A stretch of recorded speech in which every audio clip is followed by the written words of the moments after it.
a Bahraini doctor. That's what I call myself. I love this country. I grew up here. I went to study when I was 16 and came back 20 years later with dreams of achieving the best medical quality and giving the best care to my people. I feel very fortunate that I've had the chance to get good education, exposure. I've had excellent mentors and teachers who really trained me to do the best I can do.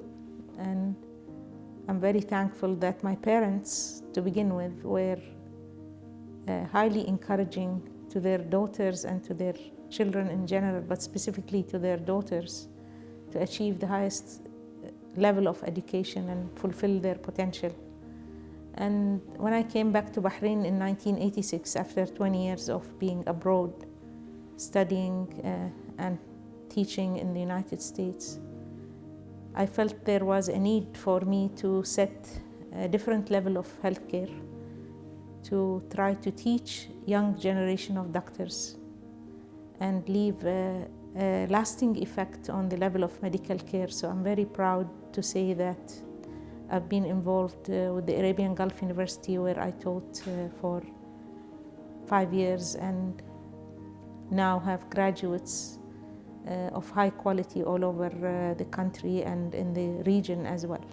And due to this intention of mine to set an example and a standard, I started the Bahrain Specialist Hospital with the support of many people in the community, and specifically, God bless his soul, my father, late Dr.Najah Al.Zayani, who supported me fully in my strive to form this hospital, the Bahrain Specialist Hospital, which was inaugurated in 2002 under the guidance of our King, Sheikh Hamad bin Isa Al Khalifa, who honored us with the inauguration of this hospital.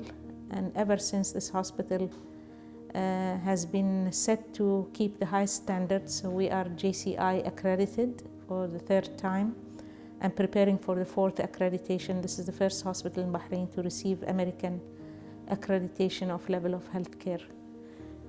But the most rewarding thing, I would say, in my practice is to see difficult cases unresolved, where I end up making the diagnosis and changing the quality of life of patients, and pay attention to their emotional state, not only their health.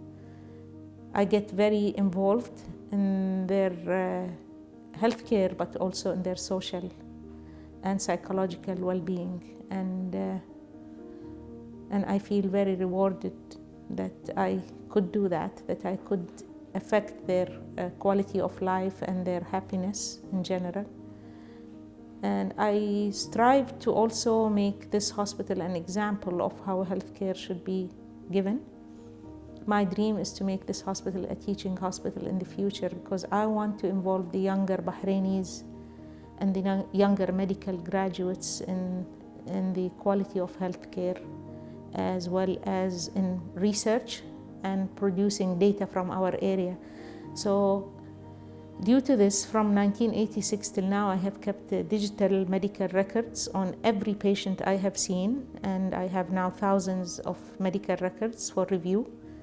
This data is a big resource for the country to share with other doctors and other hospitals in order to plan medical services for Bahrain. So it gives me an idea of what prevalent diseases are there, how our patients do compared to the rest of the world, and how well or how unwell we treat them compared to the rest of the world. And not only this, but it allows us to publish data. So Crohn's disease in our area is very common, and it does not act exactly like Crohn's disease in the West. So from review of 2,000 files, I could tell you that we see younger age groups, we see more mucosal than heavy stricturing disease, but we see all spectrum of disease, and that there is so much familial clustering of this disease, possibly genetic transmission. And as you know, if you get Crohn's disease in one member, there is 10 times more chance of getting the disease in another family member. So writing about genetics, about epidemiology, about behavior of disease in our country is very important. I was lucky enough to publish this data in international conferences, and now I'm focusing my research on discovering etiology of Crohn's disease. I'm a member of the MAP group of researchers in the United States. The theory is what triggers Crohn's disease could be an infection that eventually triggers the immune system to attack the bowel.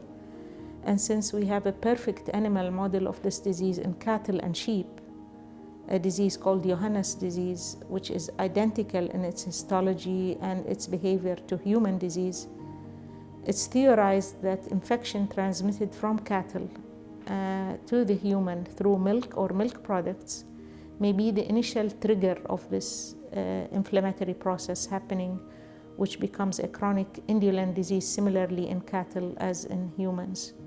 And I'm working on isolating the organism which causes this disease in cattle, isolating it from human tissue by PCR technology. And the lab has been actively working on this. We established a special lab to look for genetic codes or materials in those Crohn's cases to see if there is a common infecting organism which triggers the immune system. My message is to be hopeful. We have now very effective therapies which keep the disease in remission. The quality of life is much better than before. The need for surgery is markedly reduced by the use of this treatment.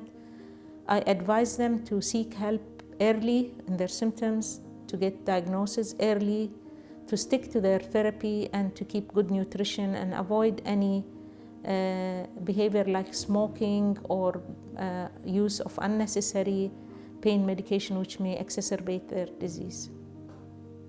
My message to the community is we are the perfect example of reaching an etiologic diagnosis because we have a population in Bahrain highly linked and connected and well identified by a common identification card, so we can trace every case and we can do epidemiological data. And my message to physicians in this area is to cooperate, big time cooperation between different hospitals, so we can pool data together and we can exchange ideas and we can unify our research for an etiological diagnosis of Crohn's disease.